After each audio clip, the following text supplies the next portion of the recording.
My name is Margaret Collins. I'm 59 years old, a widow, and I live in a quiet neighborhood in Oregon. I've worked as an office manager at a law firm for nearly 2 decades, raised 2 children, Emily, my daughter who just turned 32, and Luke, my 29-year-old son, and spent most of my adult life making sure they never had to struggle the way I did. Last Tuesday, I received an email that changed everything. It was from Emily. No subject line, just her name sitting in my inbox. I smiled before opening it, thinking maybe it was a quick update or a sweet note before her big day. We had just spoken about her wedding plans a few weeks ago. I had already contributed $30,000 to help her book the venue, secure a photographer, and reserve the florist she loved since college. But when I opened the email, the smile vanished. Mom, the email started, "No, dear Mom, just Mom," like a label. Emily explained that she, along with her fiancé Andrew and his family, had finalized the guest list for the ceremony in Napa Valley. And after much thought, they decided it was best for me to watch the wedding via livestream, not in person. She added that Andrew's mother was particular about the guest count and wanted to keep things intimate. At the end, she included a line that felt like salt in an open wound. "If you want to be a part of it, you can watch through the Google Meet link we've created. Should be just like being there, LOL. LOL. I stared at that screen for a long time. My coffee grew cold. My hands didn't tremble. I didn't cry. Something inside me quietly shifted, like the ground had cracked open but I was still standing. I replied with just 4 words, "Sure. Enjoy your big day." No emotion, no argument, just a quiet withdrawal. And I knew, deep down, that those 4 words would echo louder than any scream. I didn't want to fight. I didn't want tears. I wanted clarity. I wanted the silence to speak for itself. I closed the laptop, finished my now cold coffee, and got ready for work like it was any other Tuesday. But it wasn't. That was the day I stopped pretending that my sacrifices meant anything to my daughter. That was the day everything began to change. The drive to the office that morning was quiet. Oregon's early spring air still held a chill, but I barely noticed. My mind kept circling the same question: how did we get here? I've spent 18 years working at Caldwell Walker Law. It's not glamorous, but it's stable. And stability was what I needed after my husband died suddenly when the kids were still teenagers. I remember standing in front of our old washing machine, bills spread across the counter, trying to figure out how to pay for both groceries and Emily's upcoming college deposit. Back then, I didn't think twice about giving up my weekends. I took extra shifts, canceled vacations, skipped birthdays. I told myself there'll be time for me later. There never was.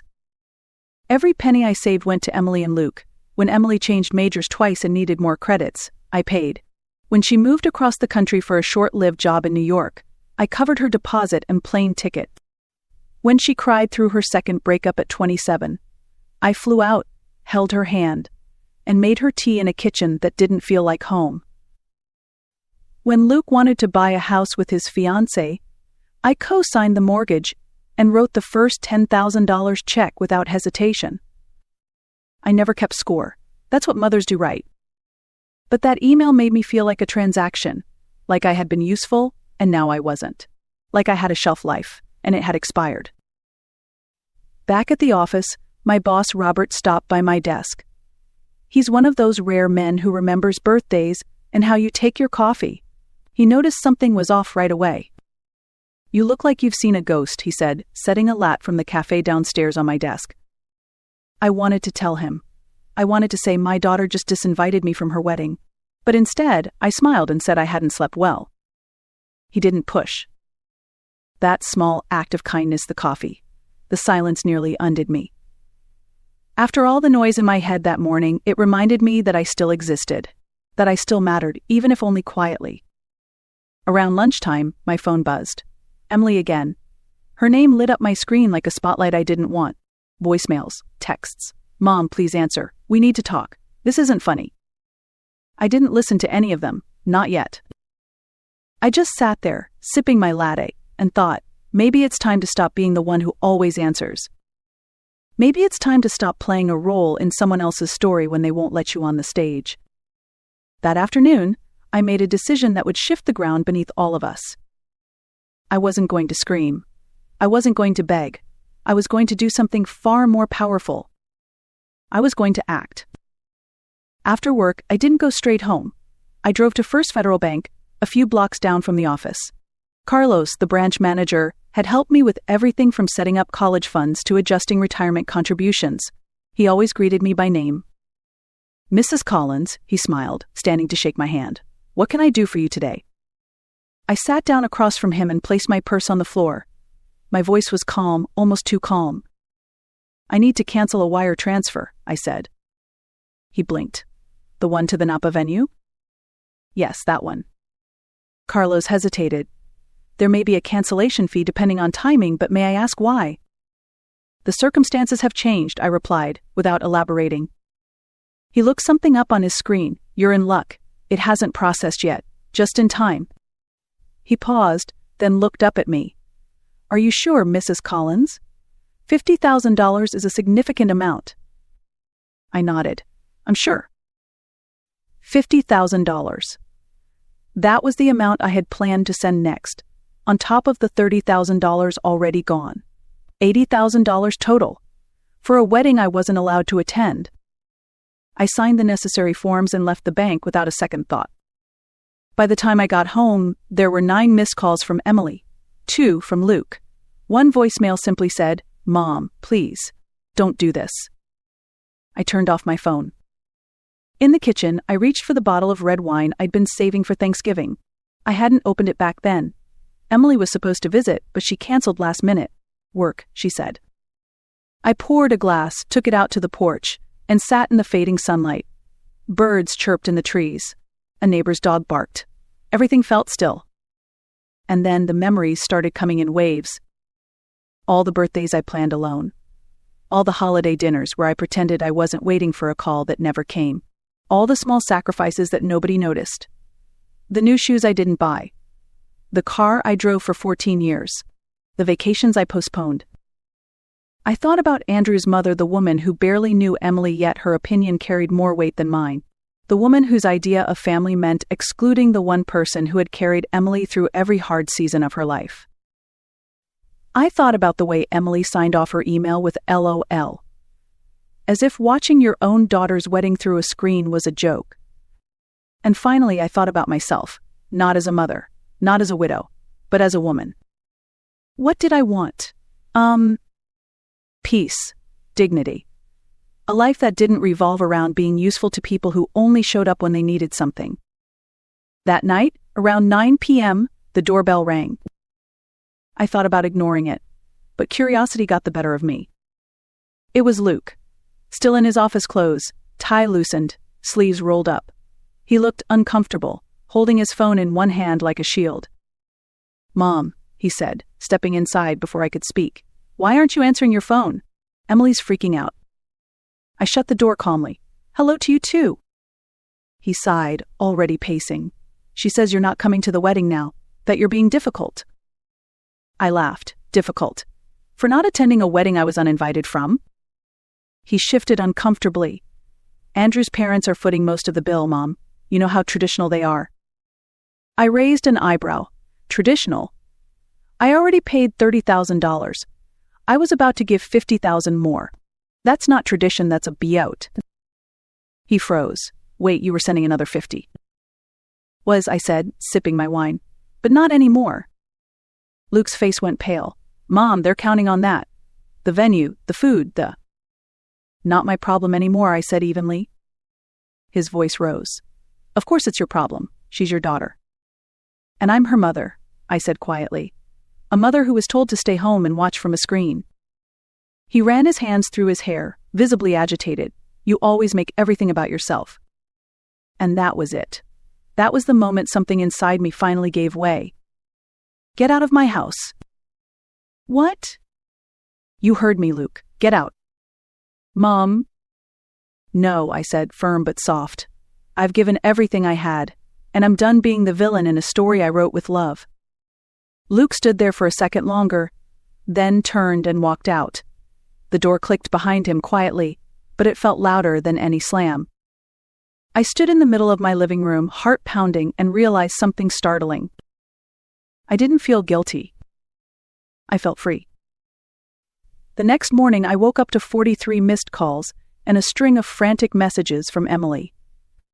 They started with passive-aggressive guilt. "Mom, we need to talk." "Why are you doing this?" "This is childish." Then the tone shifted. "The venue just called. The payment didn't go through. We're going to lose everything if we don't pay by tomorrow. Andrew's parents are furious. They said this proves they were right about you." At 3:24 a.m., she sent. "I don't understand why you're doing this to me." I smiled into my coffee. Of course she didn't understand. Emily had grown up with my sacrifices woven so tightly into her life that she never stopped to question where the comfort came from, the security, the stability. She just assumed it would always be there, that I would always be there. But not this time. Later that morning, while I was reviewing contracts at my desk, an email popped up in my personal inbox. The subject line read, "Please don't ruin my wedding. I opened it without expectation. "Mom," she wrote, "I know you're upset about the livestream situation, but this is extreme. We've lost the venue deposit, and if we don't pay the remaining balance by end of day Paris time, the caterer walks. Andrew's parents are beyond upset. They're saying this proves you can't be reasoned with. Please don't do this. We can talk about you attending the ceremony, but we need the funds first." There it was. They were willing to talk about letting me attend now that the money was gone. Not an apology, not a reflection. A negotiation. As if my presence at my own daughter's wedding could be bartered, bought, or sold depending on how generous I was feeling. I didn't respond. I closed the email and turned back to my work. Around noon, Robert stopped by my desk. "Lunch," he offered. "That new Italian place just opened." I almost declined, as I usually did. But something in me shifted. Maybe it was the clarity of the past 24 hours. Maybe I just needed to sit somewhere that didn't ask anything from me. So I nodded. I'd like that. Over pasta, he told me about his grandkids and how exhausting but beautiful it was to chase after them. His eyes were soft. Real. He paused and said gently, "Forgive me, Margaret, but you seem lighter today." I surprised myself. I told him everything. About Emily, the email, the wedding, the money, and what I did. When I finished, he didn't judge. He didn't try to fix anything. He just said, "Sometimes the hardest part of love is setting boundaries, especially with the people we've given the most to." He reached across the table and briefly squeezed my hand. "I think you did the right thing." For the first time in a long time, I believed that too. When I returned to my desk, there were more calls, more texts. But I didn't answer. I didn't need to. Because for the first time, my silence spoke volumes. That evening, as I pulled into my driveway, the sky was already dimming. The porch light clicked on automatically. Everything looked still peaceful, even. But there was someone sitting on my front steps. As I got closer, I recognized her. Sophia. She stood up quickly, brushing invisible lint from her coat. Sophia had been Emily's best friend since 5th grade. She spent countless weekends at our house, baking cookies, watching movies, giggling in sleeping bags until dawn. I hadn't seen her in years. "Mrs. Collins," she said softly, "I'm sorry to drop by like this." "It's fine," I replied, unlocking the door. "Would you like some tea?" She followed me into the kitchen, her eyes scanning the familiar walls like they held old echoes. I filled the kettle and waited. "Emily sent you?" I finally asked. She didn't answer right away. Then, "She's a mess. They lost the venue. The florist dropped out. Andrew's parents are threatening to cancel the wedding." I said nothing, placing 2 mugs on the counter. "She's panicking," Sophia continued. "She knows she messed up. She just doesn't know how to fix it." "Is that why you're here?" I asked. "To fix it?" She shook her head.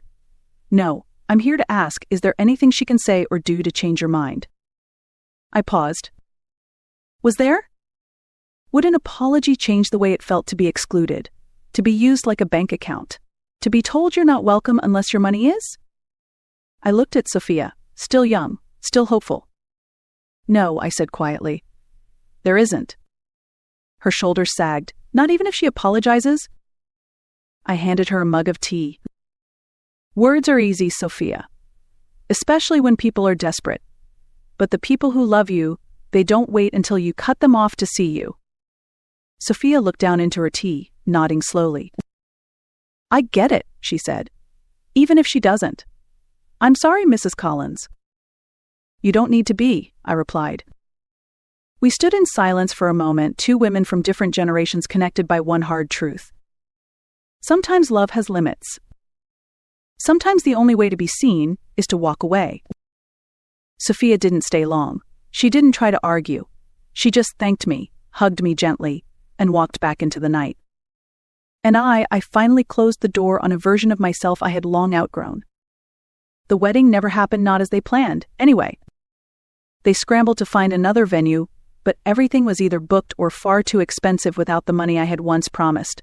According to Luke, they ended up doing a small backyard ceremony weeks later, just a few relatives and Andrew's parents. I wasn't invited. And this time, I didn't need to be. In the weeks that followed, Emily sent one more email, a long one, emotional, half apology, half justification. I read it once, then archived it. I wasn't angry anymore, just done. There's a strange peace that comes with letting go, not in rage, but in clarity. For the first time in decades, I woke up not wondering who needed something from me, not bracing for another guilt trip disguised as love. I made a new rule for myself. If my presence is negotiable, then so is my effort. I go to work. I read novels. I joined a pottery class. I have dinner with friends who see me, not what I can give them. And I've learned something I wish I'd known sooner. You don't have to burn yourself to keep others warm. If this story resonated with you, share it, comment below. And don't forget to like and subscribe. Sometimes the strongest kind of love is the one you finally give to yourself.